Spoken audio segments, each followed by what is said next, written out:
Setiap orang pasti ingin hidup sejahtera, tapi tahukah kamu bahwa secara ekonomi, masyarakat biasanya dikelompokkan menjadi golongan miskin, menengah, dan kaya?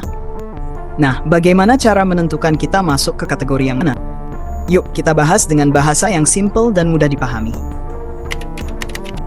Di Indonesia, golongan miskin didefinisikan berdasarkan tingkat pengeluaran per kapita per bulan. Berdasarkan data terbaru dari Badan Pusat Statistik BPS, seseorang dikategorikan sebagai miskin jika pengeluarannya berada di bawah Rp50.000 per bulan. Namun, kemiskinan bukan hanya soal angka. Ada banyak faktor lain yang memengaruhi kondisi kehidupan seseorang, seperti akses terhadap pendidikan, kesehatan, dan pekerjaan yang layak. Siapa yang termasuk golongan miskin? Golongan miskin adalah mereka yang mengalami kesulitan dalam memenuhi kebutuhan dasar, seperti makanan, tempat tinggal, pendidikan, dan kesehatan.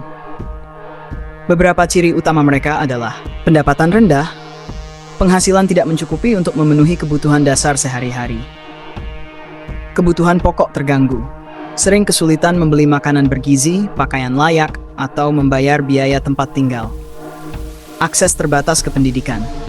Banyak anak dari keluarga miskin yang tidak bisa melanjutkan pendidikan ke jenjang lebih tinggi. Kesehatan buruk, tidak mampu membayar biaya pengobatan atau memiliki akses terbatas ke layanan kesehatan.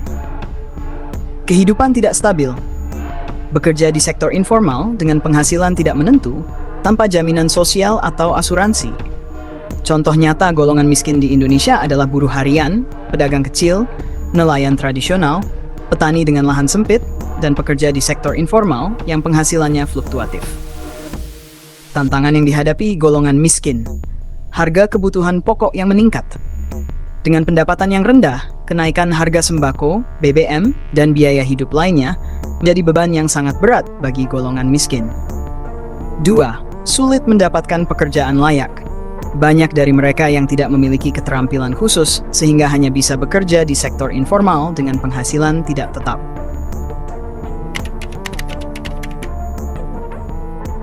Di Indonesia, golongan menengah adalah mereka yang memiliki pengeluaran per kapita per bulan antara.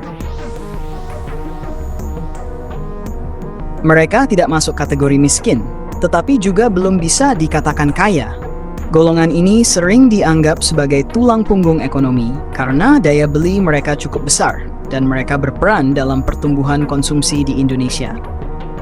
Namun, meskipun hidup mereka terlihat lebih stabil dibanding golongan miskin, golongan menengah juga menghadapi berbagai tantangan yang bisa membuat mereka sulit naik kelas ke golongan kaya. Siapa yang termasuk golongan menengah? Golongan menengah biasanya memiliki kehidupan yang cukup stabil, tetapi masih harus bekerja keras untuk menjaga keseimbangan keuangan. Beberapa ciri utama mereka adalah memiliki pekerjaan tetap atau bisnis kecil menengah, mampu memenuhi kebutuhan dasar dengan nyaman, dapat menyisihkan sebagian penghasilan untuk tabungan atau investasi, memiliki aset seperti rumah atau kendaraan, biasanya dengan sistem cicilan, bisa menikmati hiburan atau liburan, tetapi tetap harus mengatur anggaran. Orang-orang yang masuk dalam golongan ini biasanya pekerja kantoran, pegawai negeri sipil, PNS, wirausaha kecil, atau pekerja profesional seperti guru, perawat, dan teknisi. Meskipun terlihat lebih nyaman dibanding golongan miskin, golongan menengah juga menghadapi berbagai tantangan yang bisa menghambat mereka untuk naik kelas ke golongan kaya. Terjebak dalam kelas menengah rapuh. Banyak orang di golongan ini sebenarnya berada di batas tipis antara stabil dan jatuh miskin. Jika terkena PHK, sakit parah, atau terjadi krisis ekonomi, mereka bisa langsung jatuh ke kategori miskin karena tidak memiliki dana darurat yang cukup. Hutang konsumtif yang tinggi. Banyak dari golongan menengah yang memiliki gaya hidup konsumtif, seperti membeli barang mewah dengan kredit, sering nongkrong di kafe atau mengganti gadget setiap tahun. Hutang konsumtif yang tinggi bisa membuat mereka sulit menabung atau berinvestasi. Biaya pendidikan dan kesehatan yang mahal.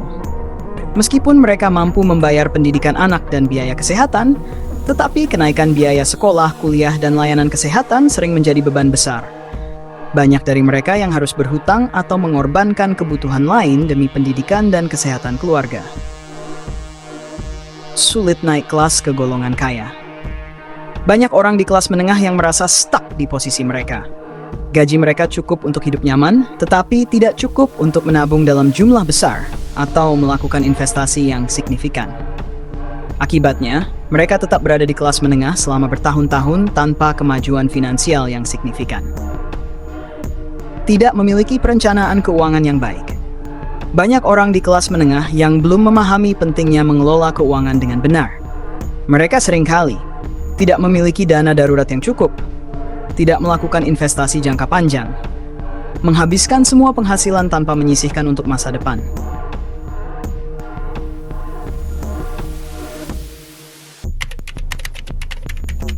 Golongan kaya di Indonesia adalah mereka yang memiliki pengeluaran lebih dari 6.000 per bulan per kapita. Mereka tidak hanya mampu memenuhi kebutuhan dasar dengan mudah, tetapi juga memiliki kelebihan dana untuk berinvestasi, menikmati gaya hidup mewah, dan mengembangkan kekayaan lebih lanjut. Namun, menjadi kaya bukan hanya soal memiliki penghasilan tinggi, tetapi juga tentang bagaimana mengelola dan mengembangkan uang dengan cerdas.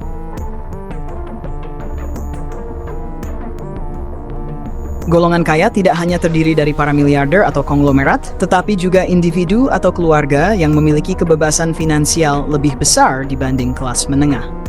Beberapa ciri utama mereka adalah memiliki penghasilan tinggi dari berbagai sumber, seperti bisnis, investasi, atau pekerjaan bergaji besar. Bisa membeli rumah, kendaraan, atau barang mewah tanpa kesulitan finansial. Memiliki tabungan dan investasi dalam jumlah besar. Dapat menikmati liburan ke luar negeri atau gaya hidup eksklusif. Memiliki bisnis atau aset yang menghasilkan pendapatan pasif. Dapat mengakses pendidikan dan layanan kesehatan terbaik. Orang-orang dalam kategori ini bisa berasal dari berbagai profesi, seperti pengusaha sukses, eksekutif perusahaan, investor besar, selebritas, atau profesional dengan bayaran tinggi seperti dokter spesialis dan pengacara top. Nah, setelah melihat 3 golongan ini, kamu termasuk yang mana? Apakah kamu puas dengan kondisi saat ini atau ingin naik kelas ke level yang lebih tinggi? Yang jelas, nasib keuangan kita ada di tangan kita sendiri. Jika ingin perubahan, mulai sekarang kelola keuangan dengan bijak, cari peluang baru, dan terus kembangkan diri. Karena pada akhirnya, kebebasan finansial bukan soal berapa banyak uang yang kita punya, tetapi bagaimana kita menggunakannya dengan cerdas. Jangan lupa like, share kalau video ini bermanfaat. Tinggalkan komentar di bawah, kamu ada di golongan mana dan apa langkahmu untuk naik kelas. Sampai jumpa di video berikutnya.